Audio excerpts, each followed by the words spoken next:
ജാർഖണ്ഡിൽ മുഖ്യമന്ത്രി ചമ്പൈ സോറൻ ഇന്ന് വിശ്വാസ വോട്ട് തേടും. ഭൂരിപക്ഷം തെളിയിക്കാൻ കഴിയുമെന്ന ആത്മവിശ്വാസത്തിലാണ് മഹാസഖ്യം. ഹൈദരാബാദിൽ നിന്ന് ഭരണപക്ഷ എംഎൽഎമാർ റാഞ്ചിയിൽ മടങ്ങിയെത്തി. ഇഡി കസ്റ്റഡിയിലുള്ള മുൻ മുഖ്യമന്ത്രി ഹേമന്ത് സോറനും വോട്ടെടുപ്പിൽ പങ്കെടുക്കും. ജാർഖണ്ഡിൽ 43 എംഎൽഎമാരുടെ പിന്തുണക്കത്താണ് ചെമ്പൈ സോറൻ ഗവർണർക്ക് നൽകിയത്.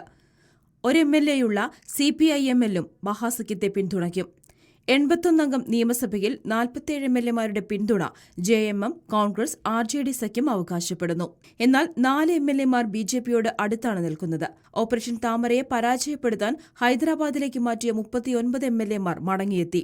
ഇന്നലെ രാത്രിയാണ് എംഎൽഎമാരെ റാഞ്ചിയിൽ മടക്കിയെത്തിച്ചത്. 33 അംഗങ്ങളുള്ള BJP അടങ്ങുന്ന പ്രതിപക്ഷത്തിന് 9 ഭരണപക്ഷ എംഎൽഎമാരെ ഒപ്പം നിർത്താൻ സാധിച്ചാൽ സർക്കാരിനെ മറച്ചിടാൻ കഴിയും. നാളെ വരെ നീണ്ടുനിൽക്കുന്ന നിയമസഭാ സമ്മേളനമാണ് നിശ്ചയിച്ചിരിക്കുന്നത്. ഇഡി കസ്റ്റഡിയിലുള്ള മുൻ മുഖ്യമന്ത്രി ഹേമന്ത് സോറനും വിശ്വാസ വോട്ടെടുപ്പിൽ പങ്കെടുക്കും.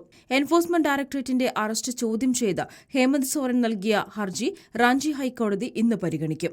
റിപ്പോർട്ടർ, ദില്ലി.